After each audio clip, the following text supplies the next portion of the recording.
Good morning, children. Hope you all are fine. Today we will continue with History, Chapter 6, The Dawn of Modern Culture in Europe and India. Let us have a quick recapitulation. In this chapter, we discussed about the changes which brought a new thinking in all aspects of life.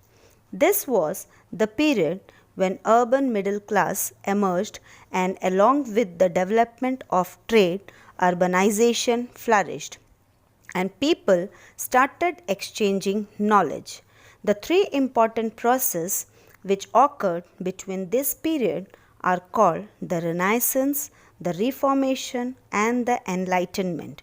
All these three processes will be discussed briefly, but before that let us move into the context of our SST book, because the second and the third process is briefly explained in chapter 7, the Reformation and the Enlightenment, which we will discuss later. Now let us come back to the first process, the Renaissance. As I have already told you the meaning, renewed interest in something, which means the interest of the people have been renewed. Spread of knowledge widened the area of study and enquiry. It was not based on believing religious texts or religious leaders. It focused on human beings and was known as Humanism. In this period, ancient mathematics, astronomical knowledge, and scientific knowledge also found their way. Now, let us explore what were the changes in the Europe due to humanism. The study of Latin and Greek began to spread rapidly under the influence of Francisco Patriarch and other scholars. They were helped in their task by the invention of the printing press in 1439 by the German artisans Johannes Gutenberg. Hundreds of copies of books could now be easily printed.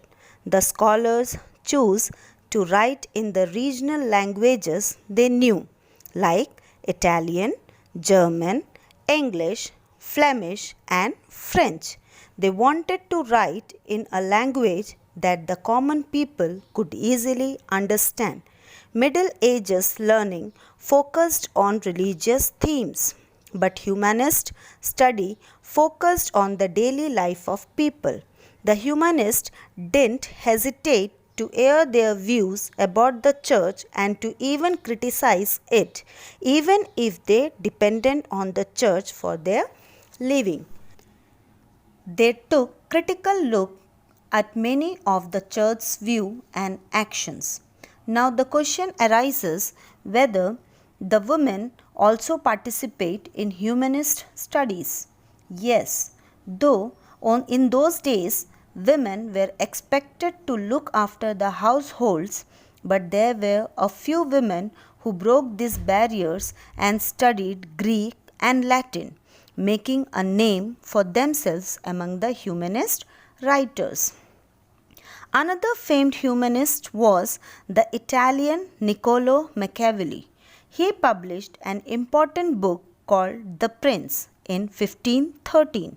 It was basically a study of politics.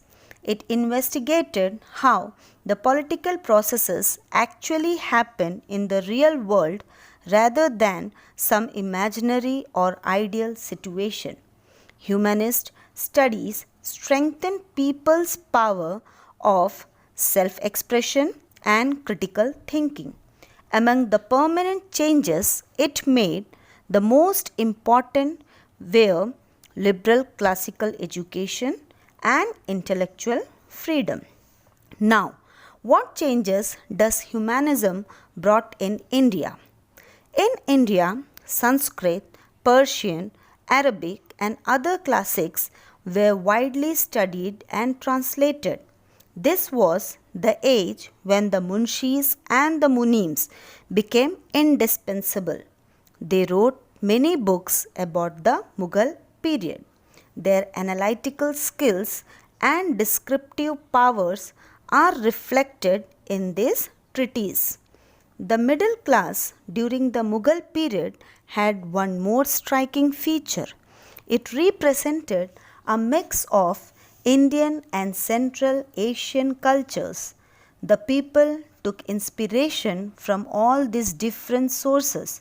This influenced the way they lived and the lifestyle they adopted. That was not all.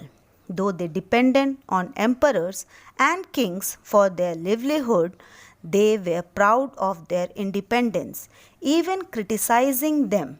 For example, many munshis even criticized Aurangzeb for his religious policies. There was one other significant difference between India and Europe. In Europe, the printing press was widely used to publish books and spread ideas. In India, the use of this invention was next to negligible, which hampered the spread of new thinking. Students, so this is the end of the portion which I have taken for today. Homework will be followed by this video. Feel free to call me for any kinds of doubts. Thank you and have a nice day.